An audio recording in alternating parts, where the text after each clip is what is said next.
Hi everyone, it's Don and I hope you're having a fantastic day. Well, we have news of another huge outbreak on a cruise ship. We have a man overboard and he was rescued. That's the good news. The bad news is he might be facing a bit of time in jail. Yeah, that's true. Next, we also have a cruise ship that got flooded, a cruise ship that's late getting back to port, disrupting passengers, and then we have a cruise line who said, yeah, that new cruise ship we're going to build and come out, it's not going to be ready.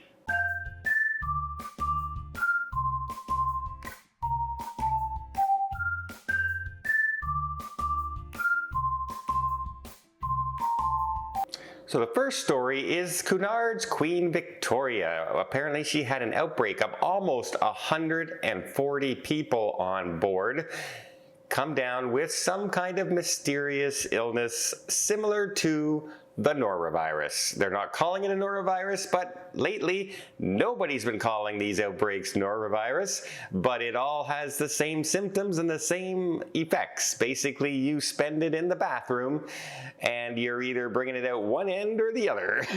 And trust me, I know because I just experienced it on my last cruise ship, the Regent Seven Seas Voyager. And yeah, it's basically norovirus. I don't care what they call it. And it is the second big outbreak of over 100 passengers this year. This year alone already, we've had 2 major outbreaks. And like I said, even on my ship, which is a very small ship, 700 passengers maximum, we weren't full. There were numerous cases of people coming down ill. I got lucky. I just had some of the effects of having to stay in my cabin, where other people were a lot more serious and they actually had to get IV to help them recover and get better. So I'm glad for everyone that I talked to, they did recover quite well. And I hope everyone out there, remember, guys, for God's sake, just wash your hands. Although I washed my hands and I still caught it. And I'm big on washing my hands everywhere on the cruise ship. So at least we could try. That's the best we can do. Next, we have a gentleman who fell overboard, jumped overboard from a MSC Bellissima cruise ship as she was sailing in Asia from Taiwan to Okinawa. And the captain immediately notified authorities. It was in the evening, nighttime, dark and everything. And the authorities actually found the gentleman and rushed him to hospital. That's the good news. We're not sure if it was a passenger. We're not sure if it was a crew member. But the authorities have him now in hospital being looked after, and as far as all the news is concerned, he is fine, he's recovered, not experiencing any life-threatening anything from this event.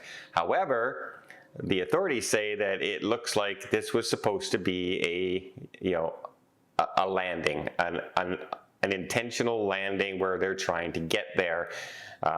Immigrate to the country, hide in the country, whatever the reasoning behind it is. And the authorities now have him, the police are with him in the hospital, and they are launching a large investigation.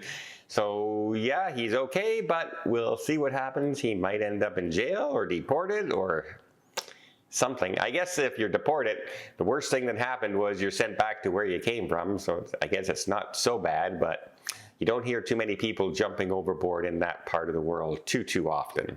Next, we have the Carnival Mardi Gras because of a situation on board where they had to turn around and have a medical disembarkation of a passenger who wasn't feeling well during the journey.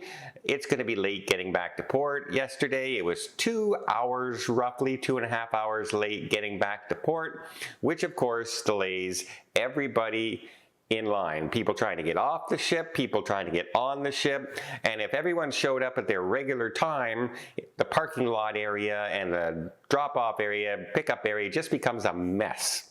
And it can become very frustrating for a lot of people, as even people just arriving to the cruise port trying to park their car can't because the other people haven't gotten off the ship yet to exit the parking lot. And you can see how I can multiply like that. So I want to give a heads up for people like that. There have been a lot of medical emergencies. I had one within 5 hours of getting on the ship that I was just last on.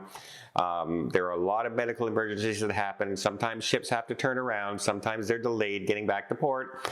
Just yesterday, the Allure of the Seas had a medical emergency and it had to evacuate somebody as well.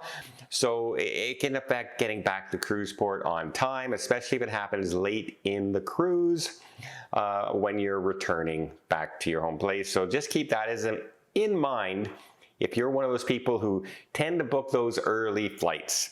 Early flights are a disaster waiting to happen if you book it too early, and something as simple as a 2-hour delay getting back to port can actually affect you to get out of that area by 5 to 6 hours because of traffic jams and delays, etc. So keep that in mind when you're booking your next cruise.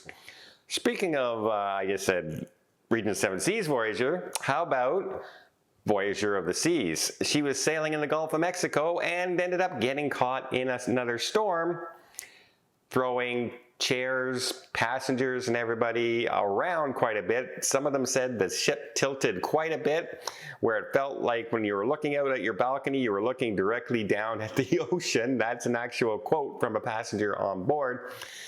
They say they heard, numerous plates and glasses and everything all fell off the shelves and down to the ground. People were seasick, etc., etc. And there were parts of the area, of course, on the ship that ended up getting flooded. When you tilt that much, stuff like that's going to happen. Wow. That's the second time already this year. Another cruise ship, Voyager got caught, and so did the Ultimate World Cruise from Royal Caribbean had a flooding on one of her first weeks of sailing as well. It's not a great start to the cruise year, is it, for as far as sickness on board, as well as flooding, etc. happening.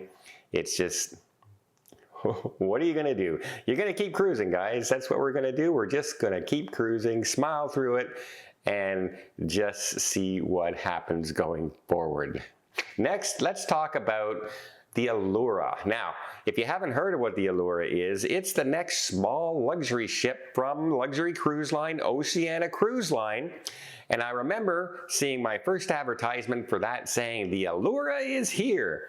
Be the first to experience Oceania Cruises' newest luxury ship."